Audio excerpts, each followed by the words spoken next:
윤석열 대통령에 대한 구속영장이 발부된 직후 시위대는 곧장 차은경 판사를 겨냥했습니다. 차은경 얼마 죽여! 폭도로 돌변한 시위대는 상대적으로 경찰 경비가 느슨한 법원 후문을 노렸고 망설임 없이 유리창을 깨고 난입했습니다. 1층 당직실로 들어간 뒤엔 법원 내부를 비추는 CCTV 서버부터 찾아 물을 부어 망가뜨렸습니다. 전문거해. 전문거해. 경찰 수사를 피하기 위해 시작부터 조직적으로 움직인 것으로 추정됩니다. 출입 통제 시스템을 부수고 정문을 열어 100여 명이 난입한 뒤엔 아예 작심하고 법원 내부를 수색했습니다.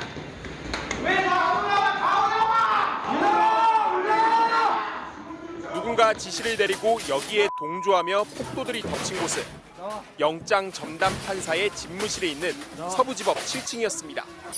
1층에 있는 판사실 중에서 유독 영장 판사 방만 의도적으로 파손이 되고 그 안에 들어간 흔적이 있는 걸로 봐서는 이런 부분에 대해서 알고서 오지 않았나. 출입이 엄격하게 통제되는 법원 내부 구조를 이미 알고 있었고 구속영장을 발부한 판사를 찾아 테러하겠다는 목표가 분명했던 겁니다.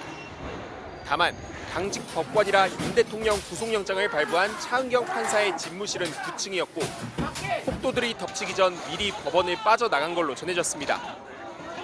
경찰은 법원 내부에서 체포된 46명 전원을 포함해 주말 사이 현행범으로 붙잡힌 시위대 90명 중 66명에 대해 구속영장을 신청했습니다.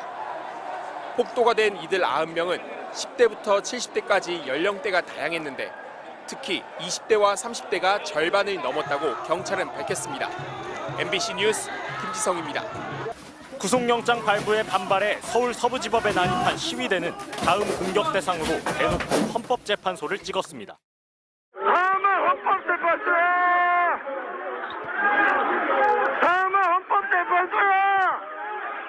시위대는 헌법재판소로 행진해 미신고 집회를 이어갔고 경찰은 이들의 진입을 막기 위해 차벽을 둘렀습니다. 실제로 한 남성이 담을 넘어 헌재로 침입해 붙잡혔고 쇠지렛대를 소지한 남성이 붙잡히는 등 3명이 체포됐습니다. 헌재와의 싸움에서는 내가 돌격 앞으로 하겠습니다. 우리가 무슨 연장을 들고 가더라도 그때는 제가 지금 서부지방법원에 같은 이런 폭력보다도 더한 거로. 온라인상에서는 유리창을 깨도 복구가 가능해 의미가 없다. 헌재를 불태우면 된다는 등 헌재 공격을 예고하는 글이 잇따라 경찰이 수사에 나섰습니다. 지난 2017년 박근혜 전 대통령 파면 결정이 나오던 날도 폭력 사태가 벌어졌습니다. 극렬 지지자들이 헌재 방향에 설치된 경찰 버스에 밧줄을 걸어 흔들어대고 버스 위로 올라탔습니다.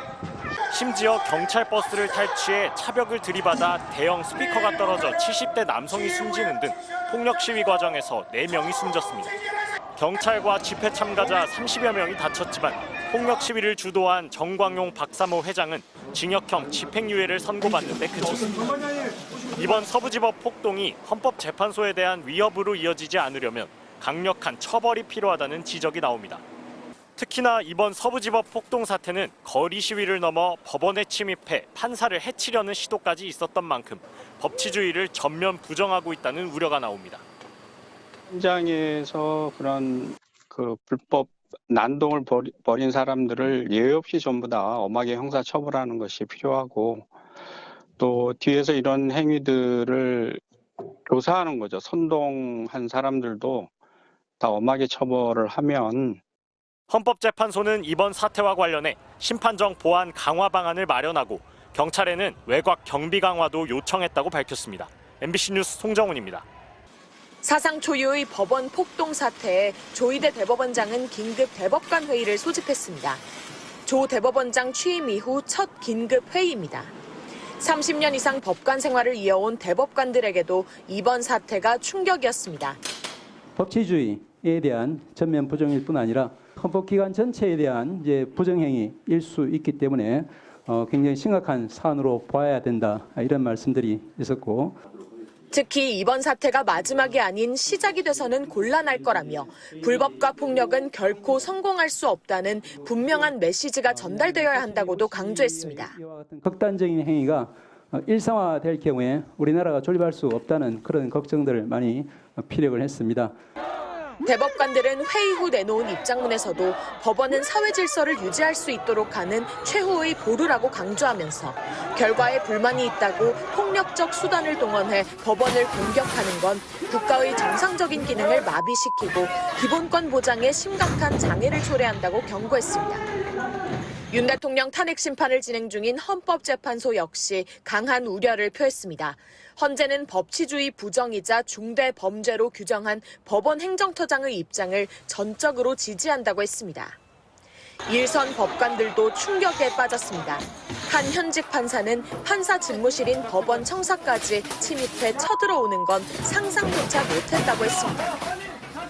이번 사태의 근본적 책임은 윤석열 대통령과 변호인들에게 있다는 판사들도 많았습니다. 한 부장판사는 윤 대통령과 변호인들이 적법하게 발부된 영장을 문제 삼으면서 법원 권위를 실추시키는데 결정적인 역할을 했다고 직격했습니다. 12.3 내란 사태 이후 법원 수뇌부가 사법부 공격에 더 단호하게 대처했어야 한다는 자성의 목소리도 나왔습니다. 대한변협도 법치주의가 극도로 훼손됐다며 가담자에 대해 구속수사를 원칙으로 신속한 수사를 촉구했습니다. MBC 뉴스 구나연입니다.